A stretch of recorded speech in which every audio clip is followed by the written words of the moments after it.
마르다와 마리아 이야기는 여전도에 헌신예배하고 막 그러면 많이들 나누고 하는 말씀인데 오늘 좀 현실적으로 이 말씀들을 우리의 삶의 행복과 평안과 또 승리를 위한 적용점을 찾아서 함께 나누도록 그렇게 하겠습니다.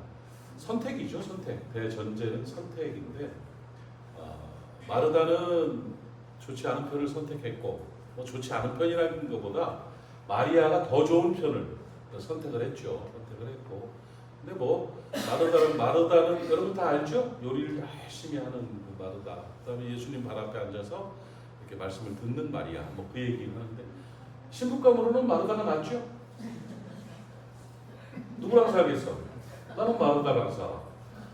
마리아보다는 마르다가 더 날 수도 있는데 하나님 이 그리스도께서 이제 우리에게 교훈을 주시기 위해서 마르다를 나쁘다고 한 게 아니라 더 좋은 편을 마리아는 선택했다 하면서 선택에 관한 부분들을 우리에게 가르쳐주고 있는 그런 내용입니다. 선택의 인생의 성패를 좌우합니다.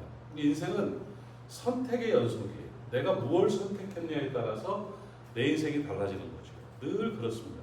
그래서 선택은 결과를 만들어내고요. 선택은 책임을 만들어내는 그런 과정이 바로 선택입니다. 미국으로 망명했던 소련의 그 반체제 작가인 솔제니친이 노벨상도 받았잖아요. 노벨문학상도 받은 사람인데 그분에게 미국 생활을 하면서 소련에 있을 때 하고 공산체제에 있을 때 하고 당신이 미국에 와서 살면서 뭐가 제일 힘들고 중요하더냐 하고 물어봤더니 솔제니친이 한 말이 그겁니다. 쉼도 없이 바로 제일 힘들었던 거 생각했던 모양이에요. 자유세계에 와서 보니까 선택해야 되는 것이 가장 힘들었습니다. 그러니까 공산체제는 그냥 막 흘러갔는데 자유세계는 뭔가를 선택하고 선택한 일에 책임을 져야 되기 때문에 그것이 가장 힘들었습니다. 이렇게 표현을 했던 기록이 있습니다. 그래요. 이 선택이라는 것이 있어야 책임이 있고 선택을 잘해야 성공하는 인생, 행복한 인생을 살 수가 있습니다. 신앙도 선택입니다. 우리가 그 근본주의 신학적으로 우리가 많이 몰입이 돼 있어서 하나님의 주권하면서 모든 것들이 다 그냥 섭리 가운데 인도하는 일이다 하면서 본인의 선택에 관한 부분을 좀 약화시키는 경향들이 있는데 실제적으로 신앙도 선택이라는 거예요. 복과 화도 선택이고 무엇을 하든지 내가 결정한 자유의지가 대단히 중요한 것이 되는 겁니다. 신명기 30장 19절을 한번 보면 여기서도 이렇게 말하고 있죠. 같이 읽어볼까요? 시작. 내가 오늘 하늘과 땅을 불러 너희에게 증거를 하노라. 내가 생명과 사망과 복과 저주를 내 앞에 두었은즉 너와 내 자손이 살기 위하여 생명을 택하라. 생명을 주기도 하고 생명, 사망, 복과 저주 다 놔뒀다 이거야. 누가 선택해요? 내가. 그러니까 사망을 선택하는 사람이 있고 저주를 선택하는 사람도 있다는 거예요. 여러분 지금 무엇을 선택하고 살고 있는지를 돌아볼 수 있기를 바랍니다. 삶의 순간순간이 바로 선택이에요. 생명과 복을 선택하시기 바라고 오늘 이렇게 나와서 예배하는 것은 생명을 선택한 것이고 복을 선택한 거예요. 이 작은 선택들이 모아져서 인생이 만들어지고 신앙이 만들어지는 것이죠. 그래서 데살로니가전서 5장 21절 말씀을 보면 우리에게 이렇게 교훈하고 있습니다.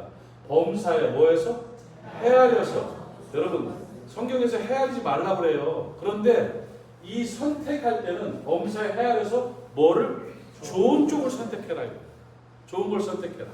잘 생각해보고 고민해보고 좋은 것을 선택하라 이렇게 가르쳐주고 있습니다. 오늘 본문에 예수님이 초청을 받아가지고 마르다의 집에 갔는데 마르다는 일하느냐고 분주해져서 예수님에게 가서 막 항의를 했어요. 나는 바빠 죽겠는데 마리아는 발 앞에 앉아가지고 저거 노닥거리고 있는 거 저거 꼴보기 싫은 거지. 그래가지고 내가 혼자 일하는 것을 그냥 두고만 보십니까? 쟤를 보내가지고 나 좀 도와주라고 해주세요. 말하면서 화도 내고 그런 상황인데 그때 예수 그리스도께서 마리아를 칭찬하셨어요. 뭐라고 그랬죠?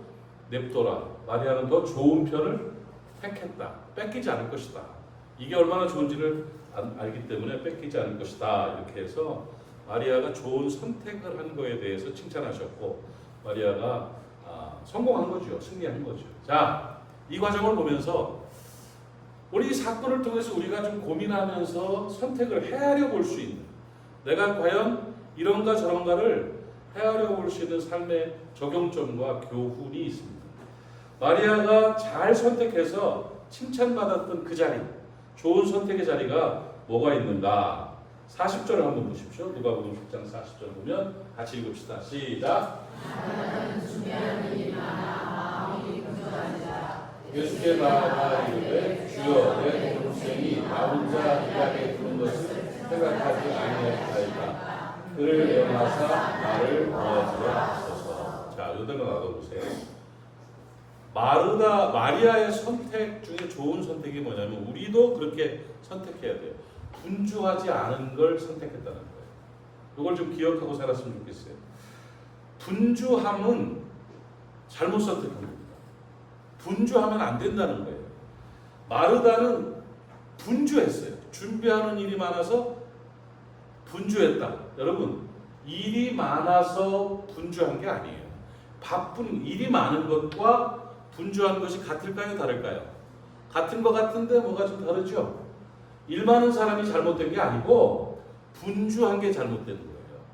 일이 많은 게 잘못 선택한 게 아니에요. 일 많고 바쁜 거야. 열심히 사는 거죠. 그런데 분주하는 것, 분주하다는 말은 뭐냐면 허둥지둥한다는 얘기예요. 갈피를 못 잡는 거예요. 일 많은 사람이라고 해서 잘못 선택한 거 절대 아닙니다. 일 쫙쫙 해나가는 사람이 얼마나 많은데요. 멋들어진 일. 혼자 하면서 몇 명분의 일을 쫙쫙 해나가는 사람들이 뭐 잘못 선택한 거 아니에요. 근데 문제는 일 많은 게 아니라 분주한 게 문제죠. 분주함이라는 것은 감당 못할 바쁨이에요. 자기가 감당을 못하는 거야. 그러면서 일만 많은 거예요. 그러니까 제대로 하지도 못하고 허둥지둥하고 갈피를 못 잡는 거예요. 그렇게 되면 어떤 현상이 나타나느냐? 짜증나요. 남 탓해요. 남 탓.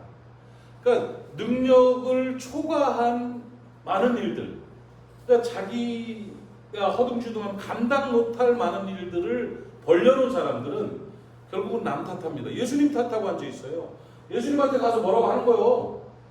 예수님 식사 대접한다고 불러놓고 예수님한테 나무라고 있으면 예수님이 얼마나 기분이 좀 거시기 할까? 주덜 말든지 준다고 했으면 조용히 기분 좋게 주든지. 예수님, 나 바빠 죽겠는데 쟤는 저기 앉아서 둘이 얘기하고 놀고 있으면 되겠습니까? 나 혼자 얘기하는 거 생각지도 않습니까? 예수님 보고 생각 없는 사람이라는 거요. 청아지를 말든지 그래놓고 그를 명하사 나를 도와주라고 그래. 자기가 부르든지. 자기가 바쁘다는 걸 과시할 마음도 좀 있었고요. 짜증도 났고요. 여기서 보여지죠? 남 탓하는 모습이요. 왜? 분주하니까. 분주함은 그런 겁니다. 이 분주한 사람들은 무능한 사람들이고 능력이 안 되는 거예요. 그래서 이 분주한 것을 선택하면 그 인생은 실패하는 인생이 됩니다. 사랑하는 여러분, 간결한 상황과 간결한 관계를 만드는 게 지혜예요. 그러니까 제가 늘 드리는 말씀인데 사역도 그렇고요. 상황도 그렇고요. 일도 그렇고요. 관계도 특히 그런데 가지치기를 잘해야 돼요. 인생의 원리는 가지치기를 잘해야 열매가 맺혀져요. 깨달아지십니까? 나무 기르는 사람들 다 알죠? 과실나무 기르는 사람들 가지치기 안 하면 결코 좋은 열매를 맺을 수가 없습니다. 가지를 툭툭 잘라놔야 그래야 그 안에서 영양분이 모아져가지고 좋은 열매, 큰 열매를 맺을 수가 있는 거죠. 가지치기, 상황도 마찬가지고 일도 마찬가지고 관계도 마찬가지예요. 분주해가지고 허둥지둥하게 만들지 말고 하는 일도 없이 바쁘기만 막 엄청 바빠가지고 힘만 들고 짜증만 나고 남 탓만 하고 속만 상하고 뭐 하나 되는 거 없고 가지치기를 못해서 그래요. 그래서 마리아가 선택한 가지치기가 잘된 간결한 이런 아름다운 모습들이 좋은 선택이라는 것을 가르쳐주고 있는 것입니다. 모세가 분주했습니다. 모세가 능력보다 많은 일들이 생겨났고 그럼 일을 잘하는 분인데도 불구하고 일이 너무 많았어요. 출애굽기 18장을 보면 17절, 18절, 19절 보면 출애굽기에 모세의 장인이 그에게 이르되 이리로 가서 그렇게 말한 거예요. 내가 한 것이 옳지 못하도다. 너와 함께한 이 백성이 필경 기력이 있어야 하니 이 일이 너무 내게 중요합니다. 내가 혼자 할 수 없으리라. 이제 내 말을 들으라. 내가 내게 방침을 가르치리니 하나님이 너와 함께 계실지로다. 너는 하나님 앞에서 그 백성을 위하여 그 사건들을 하나님 앞에 가져오며 뒤에 보면 10부장 100부장을 세워라. 동역할 다른 사람들을 세워서 일을 좀 나눠서 해라. 이렇게 가르치고 있는 것입니다. 혼자 막 허둥지둥하면서 감당도 못할 일을 하면서 분주해지면 관계만 깨지고요. 힘들어지고 어려워져요. 간결한 그리고 분주하지 않은 그런 지혜로운 선택을 하시기를 바랍니다. 여러분 우리가 살아가면서 한 번쯤 이렇게 돌아보면 생각할 게 있어요. 내가 너무 분주하지 않나? 일이 많든지 능력이 없든지 이게 적절하게 맞아야 돼. 이 일이 분주해져서 이 바쁜 걸 넘어선 분주함으로 살아가게 되면 반드시 싸우는 거예요. 관계 좋지 않아요. 괜히 막 남들은 직장 생활도 하고 투잡도 뛰고 애도 5명씩 기르고 막 돈도 잘 벌고 그러면서도 막 그 중간에 막 공부도 해놓고 막 이러면서 쫙쫙쫙쫙 나가는 사람이 있는데 살림만 하면서도 힘든 사람들 많아. 살림만 하면서도 막 분주해가지고 아이고 힘들어 죽겠다 보내 시집을 잘 얻어서 그렇다 이런 양반들도 있고 그런 거거든. 우리가 그런 부분들이 좋지 않은 거예요. 마르다가 아이고 한 분 모셔가지고 밥하는 게 뭘 그리 힘든 거라고 그거 갖고 막 짜증을 내고 막 그래. 그거는 죄송한 표현이지만 일이 많은 게 아니고 무능한 거예요. 감당을 못하는 거예요. 자기가 괜히 무능해가지고 감당이 안 되는 거죠. 그러면은 차라리 자금성에서 시켜 먹든지. 자금성 짜장면이 얼마나 맛있고, 그냥 그럴 것이지. 그냥 분주해가지고 하다가 예수님한테 무례한 행동을 하고 동생을 책망하고 관계가 꼬이는 이런 상황. 그리고 예수님이 됐다 한 가지만 해도 된다 하면서 점잖게 말씀하셨지만 마르다 입장은 얼마나 기분 나빴을까요? 네 동생이 옳다. 너는 뺏기지 않을 거다. 그랬으니 또 마음에 또 상처받았다고 또 며칠 울었을 거 아니야 또. 혼자 잘못해가지고 그런 일이 되는 거예요. 잘 생각하세요. 내가 분주하게 사는 게 아닌가를 좀 돌아보시고요. 가능한 한 가지치기를 잘 좀 하시고 가능한 한 모든 일에 간결한 상황과 간결한 관계를 만들 수 있는 지혜로운 여러분 되시기를 바랍니다. 아멘. 힘들게 하는 사람 너무 오래 만나지 마십시오. 불편한 사람들 괜히 끌어안고 평생 살아가지 마세요. 그 분주함으로 인해서 다른 열매를 못 맺는 일들이 너무나 많아요. 지금 이 사회는 관계의 사회인데 좋은 사람 만나기도 바빠 죽겠는데 불편하게 하고 힘들게 하는 사람 굳이 만나가지고 그저 뭐 하고 돌아오면 상처받고 집에 갔다 와서 아이씨 내가 이 말을 했어야 되는데 하고 무릎치고 이러고 있을 이유가 없어요. 그러니까 이 간결함이라는 그 의미들을 여러분 잘 깨닫고 분주한 쪽을 선택하지 말고 간결하고 가지치기 잘하고 단단하고 내가 넉넉히 행할 수 있는 그런 상황과 관계를 잘 만들어내는 게 지혜인 것입니다. 깨달아지셨어요? 욕심내지 말고요. 괜히 과시적으로 과시하려고 분주하지 마시고요. 그래서 좋은 지혜를 배우시기를 바랍니다. 10장 39절 보시면 누가복음 10장 39절 한번 읽어볼까요? 시작.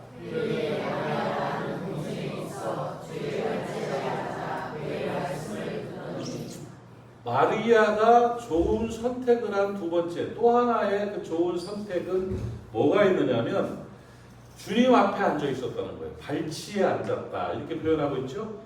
그에게 마리아라는 동생이 있어 주의 발치에 앉아 말씀을 들었다. 발치에 앉았다는 말은 가깝게 앉았다는 얘기예요. 발 앞에 앉아 있다 하는 그런 말씀이죠. 주님 발 앞에 앉아 있었다. 주님과 가까이 앉아 있었다. 여러 가지로 교훈을 얻을 수가 있는데 저는 이 선택이 어떤 선택이냐면 신앙적인 자리를 택하라는 거예요. 하나님과 멀어지는 자리는 저주의 자리입니다. 하나님과 멀어지는 자리는 언젠가 고통을 주게 되어 있습니다. 하나님과 멀어지면 개념이 없어집니다. 하나님과 멀어지면 점점 어둠이 몰려옵니다. 정말 중요한 선택은 특히 어려울 때일수록 더 그래요. 하나님과 가까워지는, 하나님 앞에 하나님의 그리스도의 발치에 앉아있는 지혜로운 하나님의 사람들이 돼야 되는 것입니다. 주님께 가까이 앉아서 있는 거죠. 여러분 나오미라는 분 아시죠? 나오미가 약속의 땅을 떠났습니다. 그리고 모압으로 갔다가 정말 큰 어려움을 당했어요. 이게 중요한 교훈입니다. 본토를 떠나고 자기의 약속의 땅을 떠나게 되면 고통을 당하게 돼요. 정말 막 주인도 자녀도 죽고 막 또 뭐 어떤 어려움을 당했더라 하여튼 막 죽었어요. 막 남자들은 다 죽었어. 막 죽고 며느리 하나 데리고 이제 다시 돌아왔어. 그러니까 왔다고 이제 환영들을 사람들이 하면 아우 나오미 왔냐고 막 그랬는데 그때 정말 인생의 중요한 표현을 하나 하죠. 이제는 나를 나오미라고 부르지 마십시오. 마라라고 불러주세요. 나오미는 기쁨이란 뜻이고 마라는 괴로움이란 뜻이에요. 뭡니까? 약속의 땅을 떠나면 기쁨이 괴로움이 되는 거예요. 처음에는 달콤할 수 있고 뭔가 위기를 극복할 수 있다고 착각하겠지만 시간이 지나면 결국은 마라가 되는 것입니다. 사랑하는 여러분, 어떤 일이 있어도 주님과 멀어지지 마십시오. 주님께 가까이 가는 것, 교회와 멀어지지 마십시오. 교회에 가까이 가는 것이 그것이 복이고 그 안에 생명수가 흘러넘치게 되는 것이고 기쁨이 찾아오게 되는 것입니다. 깨닫는 여러분 되시기를 바랍니다. 주님과 멀어지면 큰일 납니다. 가까이 갈 수 있는 여러분 되시기를 바랍니다. 신앙의 자리를 찾아라. 신앙의 자리를. 목회 쭉 하면서 정말로 보편적으로 쭉 봐오면서 진짜 성공하는 사람들이 있어요. 승리하는 사람들.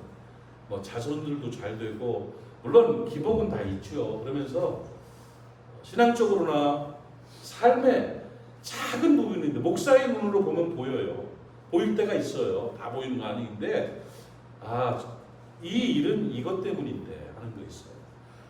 이렇게 했으면 이런 게 없었을 텐데 하는 너무 많은 사람들을 만나고 목표를 쭉 하다 보면 그래요. 그런데 그거를 능가하는 진짜 오호 하면서 무릎을 치면서 축복할 수 있는 사람이 어떤 사람이냐면 교회와 멀어지지 않는 사람, 신앙의 자리를 지킨 사람이 어떤 사람이냐? 예배 중심으로 사는 사람. 이거 진심이고 정말입니다. 철저하게 예배 드리려고 사는 사람들 안에 나오미가 있어요. 그런데 이게 들락날락 하다가 또 막 뒤로 헤매고 이게 좀 신앙적으로 신앙의 자리, 예배의 자리에서 멀어지기 시작하면 그 틈새로 이 나쁜 것들이 들어와요. 희한할 정도로. 그러니까 철저한 예배자가 되는 게 주님의 발치에 앉아 있는 거예요. 주의 발치에 앉아서 말씀을 들었더니 그게 바로 잘했다는 거예요. 여러분 오늘 이 수요 예배 시간에 이렇게 나와서 예배하는 여러분의 선택은 정말 잘한 선택이에요. 이거 누가 안 나온다고 경찰을 부릅니까? 벌금을 냅니까? 고발을 당합니까? 정말 유혹하는 것들이 많은데 오늘 주의 발치에 앉아 있는 거예요. 이런 모습들, 이런 자세를 통해서 승리하고 성공하고 복받고 아름답게 되는 거예요. 꾸준히 예배 중심으로 살아가십시오. 그리고 여러분의 자녀들이 잘 되기를 원한다면 예배의 자리로 나올 수 있도록 하십시오. 다른 어떤 것들보다 예배 우선으로 예배 지키며 살면 잘 됩니다. 제가 상황들을 쭉 보면서 중고등학교 애들, 청년들 중에 수요 예배, 새벽 예배 지키는 아이들이 나중에 잘 되더라고요. 정말 시집장가도 잘 가고 풍성하고 복받고 멋지게 살아가는 모습을 참 많이 봤어요.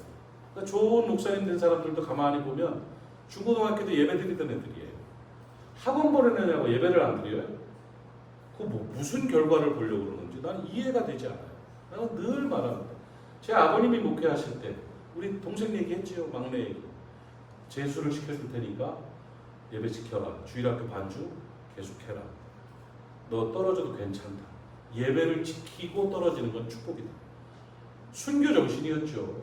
그 하나님께서 큰 복 주셨어요. 그때 나는 그때 기도원에 가 있을 때 제가 금식하면서 하나님 앞에 이제 은혜 받고 다시 검정고시 공부한다고 이제 막 가가지고 있어요. 그때 그 소식을 딱 합격 소식을 들으면서 얼마나 기뻤는지 그때 깨달은 게 그거예요. 예배 지키는 자가 결국은 성공하는 것이 되고 예배 지키는 사람이 승리하게 된다 하는 것입니다. 여러분, 예배가 멀어진 거 아닌가 한 번쯤 생각할 수 있기를 바랍니다. 정말로 예배가 멀어진 거 아닌가? 나 이 시간 예배하는 시간인데 지금 금요 기도회 하고 있는데 지금 수요 예배 하고 있는 시간인데 하는 인식을 가지고 예배가 멀어진 거 아닌가 돌아봐서 주의 발치로 나오면 주님께서 좋은 편을 택했다고 칭찬해 주시는 것입니다. 그런 깨달음과 지혜가 있기를 바랍니다. 재밌는 얘기 하나 해드릴까요? 사람 잡는 얘기라고. 사람 잡는 15가지. 재미없어 안 해도 되고. 잠깐 쉬어가는 마음으로. 자칫하면 사람 잡는 15가지가 있대요. 오해가 사람 잡는다. 설마가 사람 잡는다. 과한 칭찬이 사람 잡는다. 뇌물이 사람 잡는다. 정이 사람 잡는다. 지나친 호의가 사람 잡는다. 차차가 사람 잡는다. 나중에가 사람 잡는다. 괜찮겠지가 사람 잡는다. 공짜가 사람 잡는다. 그까짓 것이 사람 잡는다. 별것 아니야가 사람 잡는다. 조금만 기다려가 사람 잡는다. 이번 한 번만이 사람 잡는다. 남도 다 하는데 뭐가 사람 잡는다. 재미없네. 되게 재밌게 봤거든요. 사람 잡을 일 많지요. 제일 사람 잡는 일은 예배 빼먹는 게 사람 잡는다. 정말이에요. 예배 빼먹는 게 사람 잡습니다. 아이들 신앙 지키는 거 부모가 성경을 많이 읽고 두드려 댄다고 되는 거 아니에요. 예배를 제일 중요하게 여기면서 끌고 다니면 우리 그냥 저놈은 이제 내가 뭐가 될지 기대가 얼마나 될지 몰라. 하여튼 시간만 되면 교회 간다고 따라 나오고 집에서 있어도 되는데. 오빠는 어디 갔어? 게임하고 있어. 사람 잡는다. 태권도 갔다 오는 게임. 그래. 태권도도 갔다 왔고 잘했어. 어쨌든 간에 그거 끈질러 맡겨. 예배를 중심으로 예배 데리고 나오는 우리 새벽에 월삭하고 그럴 때 아이들 데리고 나와가지고 안수 받고 그러면서 예배 중심으로 사는 그 아이들 보면은요 권사들 집사들보다 나아. 집사 권사 하면서도 안 나오고 한 달에 한 번 성찬식 하는데도 이것들 성찬식도 못 참여하면서도 피아노 옆으로 나가지고 졸린 눈 비비고 새벽에 와가지고 축복기도 받는 그 모습 보면서 내가 감동이 돼요. 감동이에요. 자녀들 예배 중심으로 주의 발치에서 키우면 그 아이는 반드시 성공합니다. 하나님이 책임져 주십니다. 아멘 하면 막 더 잘 될 거예요. 그런 은혜가 있을 줄로 믿습니다. 그 자녀들은 엄마 아버지 따라보고 할머니 할아버지 보고 하는 거예요. 할머니 할아버지가 예배 시간에 텔레비 보고 앉아있으면 걔들이 무슨 마음이 들겠어. 생각을 한번 해보고 삶을 살아가자고요. 그렇게 특별한 경우 어쩔 수 없는 건 100번 이해하죠. 그러나 밟지 않는 선택, 주의 발치 신앙을 지키고 주의 밟지 않는 그런 선택은 예배 자리에 하는 선택은 큰 축복의 선택입니다. 그 은혜가 있기를 바랍니다. 마리아가 선택한 것은 그런 아름다운 선택이었다는 것이죠. 분주하지 않은 정말 중요한 목표, 주님 앞에라는 목표를 가지고 간결하게 딱 자리를 지켰고 그리고 주의 발치에 앉아 있었다 하는 그것입니다. 다시 한번 10장 39절 한번 다시 봅시다. 다시 찾아서 볼까요? 시작.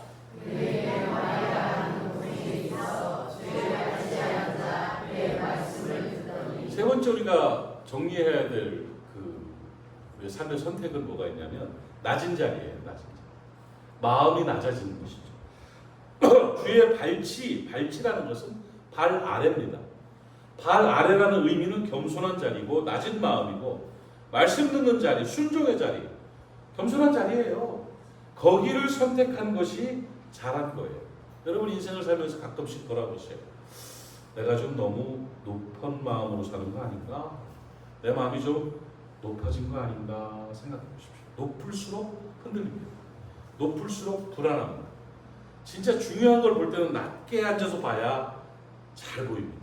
낮아야 보이는 것이 있습니다. 여러분 마음을 낮추는 여러분 되시기를 바랍니다. 주의 발치지 않는 여러분 되시기를 바랍니다. 우리가 높아지면 어디까지 높아지느냐면 예수님의 머리 꼭대기 올라갈 때가 있어요. 하나님보다 더 높아지려는 사람들이 얼마나 많은지 몰라요. 그러면 안 되는 거예요. 여러분 낮은 마음 가지시기를 바랍니다. 그래서 주의 발치에 앉아 있어야 돼요. 뭐 농담인지 진담인지 몰라도 어느 목사가 하나님 나한테 까불면 죽어? 이게 할 말입니까? 이게 아무리 앞뒤 문맥이 어떻다고 그래도 들었지요 그 사람 얘기. 내가 아주 혐오스러울 정도예요. 목사라는 사람이 수많은 사람이 이끌고 막 뭐 이렇게 저렇게 하면서 하나님 나한테 까불. 내가 그 영상을 봤어. 나한테 까불면 죽어? 농담 삼아 하는 얘기라고 해도 할 농담이 있고 안 할 농담이 있는 것이 그런 경망스러움이 어딨습니까? 너무 속상해가지고 내가 뭐 정치물 다 떠나서 그렇게 말하면 안 되는 거잖아요. 발치에 앉을 줄 알아야죠. 감히 하나님이 당신 친구입니까? 하나님보다 높아지고 하나님보다 앞서고 선악과 입에 물고 그냥 자기 판단, 자기 뜻대로 자기 주장하면서 살아가면 언제 하나님의 역사가 나타나고 언제 주의 뜻이 이루어져요? 낮게 앉아야 말씀이 들려요. 주의 발치에 앉아야 주의 말씀이 들리는 겁니다, 여러분. 마음을 낮춰야 평안이 있습니다, 여러분. 겸손한 자리에 눈을 낮춰야 잘 보이는 거예요. 그래야 하나님의 뜻을 이루어갈 수가 있는 것입니다. 겸손한 마음을 선택하는 저와 여러분 되기를 바랍니다. 미국에 오는 주지사 얘기 알지요? 큰 주의 주지사가 그때 마차 타고 다닐 때 마차에 꼭 상자 하나 싣고 다녔잖아. 상자 하나. 허름한 상자를 사람들이 전부 다 저 상자 속에 뭐가 있을까? 이렇게. 총 들었나? 칼 들었나? 아니면 무슨 땅 문서 들었나? 막 광산 개발 허가증 들었나? 하다가 몰래 누가 열어봤대잖아. 봤더니 찌그러진 깡통 하나하고 남루한 거지 옷 하나 들어있더래. 그 두 개 딱 들어. 아니 이걸 왜 싣고 다니시지? 그래서 주지사한테 물어봤다는 거예요. 죄송합니다. 제가 열어봤는데 이걸 왜 싣고 다니세요? 예. 제가 과거에 거지였습니다. 그래서 그때 쓰던 깡통, 그때 입었던 남루한 옷입니다. 근데 그걸 왜 지금 이 마음으로 평생 살기 위해서 주지사가 됐어도 그때 나는 그거였다는 것을 기억하기 위해서 이걸 꼭 싣고 다니면서 가끔씩 쳐다보면서 감사하며 이렇게 살고 있습니다. 그러더래요. 여러분 인생을 살아가면서 과거를 볼 줄 알아야죠. 내 자리를 볼 줄 알아야죠. 내가 얼마나 부족한 존재인지를 알아야죠. 먹고 살만하다고 폼 잡고 뭐 좀 한다고 마음 높여가지고 함부로 하면 안 돼요. 정말 좋은 자리는 주님의 발치입니다. 주의 발 앞에 겸손하게 무릎 꿇는 여러분 되시기를 주님의 이름으로 축복합니다. 마음을 낮추는 저와 여러분 될 수 있기를 간절히 바랍니다. 그리스도께서 마리아가 좋은 편을 선택했다는 것은 마르다와 마리아를 비교하려는 것이 아니라 우리에게 주시는 삶의 교훈입니다. 너무 과신을 하기 위한 분주함으로 살아가지 마십시오. 간결하게 가르치기도 잘하고 집중, 중요한 열매를 맺기 위한 일에 집중, 주목할 수 있는 그런 좋은 자리를 선택해야 됩니다. 내가 너무 분주한 거 아닌가 한 번쯤 돌아봤으면 좋겠고요. 또 주님 발 앞에 말씀 듣는 자리에 신앙의 자리를 지키면서 내가 주님과 좀 멀어진 거 아닌가 이것도 좀 생각해야 돼요. 내가 예배가 좀 가벼워진 거 아닌가 하는 마음도 가지고 살아가야 돼요. 그래서 주의 발 앞으로 와서 주의 말씀을 들어야 돼요. 그리고 중요한 것은 내가 너무 마음을 높이고 사는 거 아닌가. 겸손하게 낮아져서 주의 발 앞에서 주의 음성 들으면서 주의 뜻에 순종하면서 살아가면 주님이 이렇게 말씀하시는 거예요. 마리아는 좋은 편을 택했다. 여러분 모두에게 주님이 그런 칭찬 하실 수 있기를 축복합니다. 기도합시다. 하나님 아버지 은혜를 감사합니다. 주님께서 가장 좋은 편을 선택한 마리아를 칭찬하셨듯이 오늘 우리도 가장 좋은 편을 선택함으로 말미암아 주님 앞에 칭찬받는 제자들 되게 하여 주시옵소서. 분주하지 않기를 바랍니다. 아버지 하나님 주 안에서 사명 잘 감당하되 집중력 있게 하여 주시옵시고 열매 맺게 하여 주시옵소서. 또한 우리가 주님과 멀어지지 않도록 우리 주님께서 늘 오른장 중에 붙들어 주시기를 원합니다. 주의 발치에 앉아서 주의 말씀을 듣는 예배 중심의 성도들 되게 하여 주시옵소서.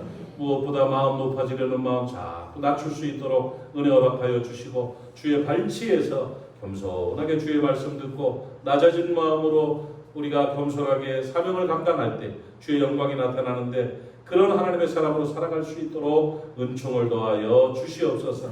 오늘 말씀이 삶의 순간순간에 생각나게 하시고 깨달아지게 하시고 우리의 삶을 지배하는 능력 되게 하여 주시옵소서. 예수님의 이름으로 기도하옵나이다. 아멘.